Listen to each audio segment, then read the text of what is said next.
Nagpangita na naman nga kami ni Sir JF dito sa isang product launch ng solar company dito sa Manila. Naglabas na ulit kasi ng mga bagong products yung DA company na palagi talagang ginagamit ng mga solar installers gaya na lamang ni Sir JF. Kaya naman hindi na rin nga tayo nagpahuli at umattend na rin tayo ng kanilang event. So tara na guys, tingnan natin at sama-sama nating panoorin yung mga bagong products na meron sila ngayon. Nga pala yung event dito sa Laccent Hotel sa Quezon City, Manila. And pagkarating nga dito ay kailangan muna nating mag-register. At pagkatapos ibibigyan nila kayo ng isang tote bag na merong lamang t-shirt, sombrero, notebook at ballpen. At tapos meron pang isang ID na merong nakalagay na guest para alam nga naman ng mga staff na umattend kayo doon para sa mismong event. At pagkatapos nga noon ay pumasok na rin ako sa loob para makita kung ano nga ba yung mga meron doon. At pagpasok ko nga sa loob ay meron na pala mga naka-standby na cameraman. Pwede ka doon magpa-picture. And after nga noon ay eto, nakita ko na nga agad yung mga bagong products nila. And medyo marami-rami din nga pala yung mga products na nilabas ng DEA Company ngayon. At sa mga hindi pa nga pala nakakaalam, ang DEA ay isang leading manufacturer ng mga solar products gaya na lamang ng mga solar inverters, usually mga hybrid inverters or yung mga grid tie inverters na malalaki talaga. And marami na rin nga pala gumagamit ng mga DEA inverters gaya na nga lamang ni Sir JF. Nung nakaraang seminar kasi namin with Sir JF, isa talaga yung DEA inverters sa palagi niyang nababanggit. Kaya nga ngayon hindi na natin pinalampas yung minsanang product launch ng mga solar company. Napansin ko nga pala talaga na marami talagang products yung nilabas nila ngayon dito sa kanilang roadshow. O naglalabas din naman sila ng mga battery, ng mga power station, pero isa talaga sa napansin ko dito ay marami talaga sila mga nilabas ng mga inverters gaya na lamang nitong mga hybrid. And halos lahat ay pang residential, commercial at mga pang industrial na rin lahat sila. Ilan nga lang pala to sa mga solar products or inverter na nilabas sila ngayon. Pero meron pa naman dito sa kabila, tingnan na rin natin. Minsan lang naman tayong umattend na ganitong klaseng event kaya sulitin na natin, tingnan na natin lahat yung mga nakalagay din eh. At eto nga sa kabilang part, isang inverter na naman yung tumambad sa atin dito. Base sa nakasulat, ito ay isang 6 kilowatt na single phase inverter. Grabe yung mga inverters no, ang lalaki talaga nila. Walang-wala pa yung mga inverters na ginagamit ko sa bahay. Palibasa nga, maliliit na setup pa lang yung meron ako. Sa design pa lang talaga, tsaka sa size itong inverter na to, malalaman mo talaga na talagang heavy duty inverter na to. May nga pala mga cameraman na nagkalat dito, kaya pag nakita ka nila talagang pipicturan ka nila. And syempre minsan nga lang naman to ganitong klaseng event kaya nagpa-picture na rin tayo, sayang naman. And para nga mas malinaw, balikan ulit natin itong single phase na inverter na to. Model nito ay yung Sun 6K SG04LP1-EU. Meron na rin to mga wireless connection para mas convenient yung monitoring. Pwedeng tingnan sa kanilang app or pwede rin namang sa website. May connection na rin para sa backup load, sa home load, pwede rin lagyan ng net metering papunta sa grid. Ito pa nga yung mga nakasulat dito sa baba. Meron ditong smart load, grid connected inverter, tapos yung ATS papunta naman dito sa generator. And syempre nandito na rin lang tayo. Tingnan na rin natin kung makalagay sa kanyang ilalim. So ito yung nasa baba. Meron ditong communication 1, 2, may sa generator, sa load, tapos sa grid. Tapos yung sa baba, di ko na makita. So sapat na muna yung nakita natin yan kasi wala naman tayo niyan. Pero sa mga solar installers, somehow useful na rin siguro to na makita nila iba't ibang parts nito. So ngayon, tapos na tayo dito sa isang Sun kilowatt single phase inverter na to. And naulipat naman tayo dito sa kabila. Meron pa kasi marami ditong product. At ito pa nga yung isa sa kanina ko pang napapansin dito kasi napaka-unusual na meron silang ganitong klaseng product. Ito is battery. Ayan o, tingnan niyo yung kanyang design. Ibang-iba siya sa mga battery na nakikita natin. Para siya mga nakapatong-patong na mga DVD, yung mga speakers, pero battery sila. So first, dito muna tayo sa unahan, itong mas maliit. Look at the design, diba? Ibang-iba yung itsura nila. So since maliit nga siya, siguro mas maliit yung kanyang capacity kumpara dito sa kabila. Meron siyang 1, 2, 3, 4 na battery na magkapatong. Sa unahan, meron na rin silang mga handles, may mga circuit breakers na rin at yung kanyang mga battery terminals. Para nga makita natin yung kanyang capacity, mas magandang tingnan na rin natin yung kanyang specs dito sa taas. Meron naman siyang label dito. So eto, tingnan natin. Yung model niya is SEG 5.1. Ang capacity is 100 ampere hour. Yung voltage niya is 51.2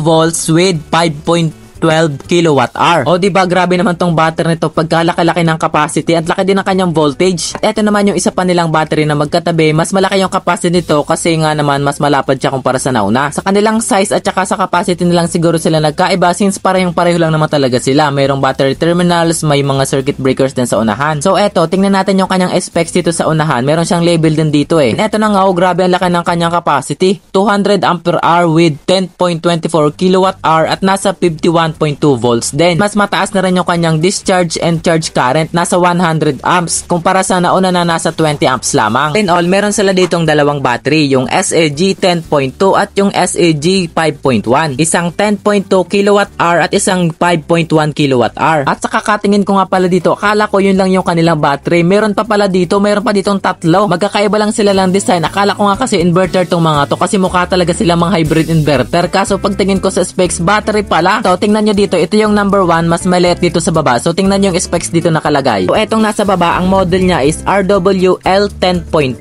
Yung capacity is 200 ampere hour, 10.24 kWh, and 51.2 volts din. Pero comparing dun sa mga naunang SE model ay mas mataas ang discharge and charge current nito kasi kaya nito ang 1C pataas or 100% capacity nito. Ito naman yung isa pa nilang model dito sa taas. So mas maliit yung kanyang capacity siguro kasi nga mas maliit naman yung kanyang size. Ang maganda nga sa mga batteries nila, no, mayroon na silang kasamang mga built-in circuit breakers, no, hindi ka na mamomroblema. At ito naman yung kanyang specs, 100 ampere hour, 5.12 kWh, 51.2 volts at nasa 1C din yung kanilang discharge and charge rate. At ito naman yung isa pa sa last battery nila sa kanilang RW battery models. Ito yung mas malaki siya, siguro mas malaki yung capacity nito. Ito nga siya, oh, yung model niya is RWF16, 314 ampere hour, 16 kWh at 51.2 volts din. At ito pa yung isa sa nakita ko dito, natapansin ko talaga nung una pa lang. Ito yung kanilang power station. Ngayon ko nga lang nakita, meron din palang power station na nilabas yung DE, no? Akala ko talaga mga solar inverters lang tapos battery. So meron din pala, ito yung kanilang AEFS 2.0-2H7. In one module na siya. Since power station nga siya, mayroon ng battery, mayroon ng inverter sa loob at may mga solar charge controller na rin. Built-in na lahat sa loob. Kaya ito yung gamit na hindi ka nangangailangan pa na sobrang daming gamit na ipaglalagay kasi halos lahat kompleto na. Pwedeng gamitin sa bahay or kahit nagta-travel kasi napaka-convenient, portable na power station. And the good thing here is that pwede pang i-expand yung kanyang capacity up to 4 pieces na maximum expansion battery. And syempre bukod dyan, may nakita na naman tayo ditong isang hybrid inverter na grabe ang laki. So sobrang laki ng size niya, for sure mas malaki din yung power capacity nito. Ito nga pala ay isang 30 kW na hybrid inverter. Ito naman yung kanyang nasa ilalim. Ito yung mga para sa battery at para sa mga solar panel terminals. May mga connection din para sa communication and para naman sa grid tsaka sa generator. Syempre wag na natin pakadamihan pa, wag na nating buting-tingin lahat kasi hindi naman ito product review. This is just para ma-showcase yung mga product na nilabas ng DE ngayon. So again, ito yung Sun 30 kW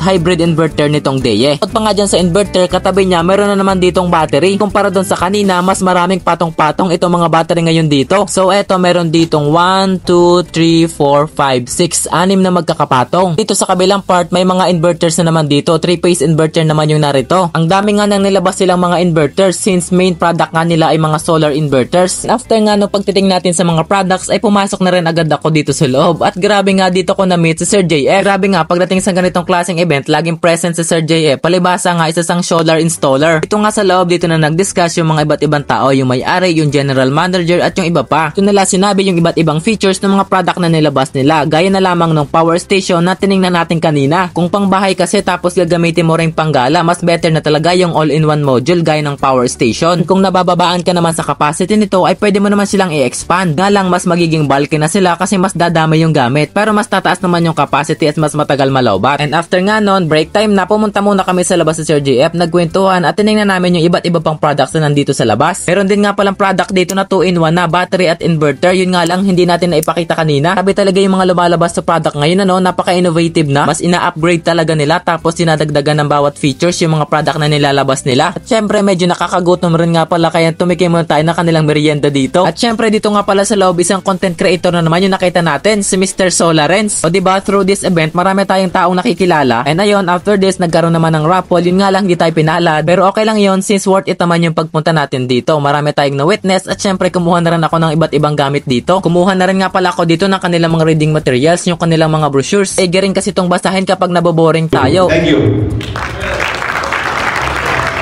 And ayun guys, doon na natapos yung event and although kahit hindi lahat tayo nakapunta, at least naipakita ko naman sa inyo yung mga nangyari doon sa event. And next time kapag may event ulit ako napuntahan, ay itutur ko ulit kayo para hindi man kayo makapunta personally ay makita natin yun kahit virtual man lang. Na yun lang, bye bye, see you sa next video.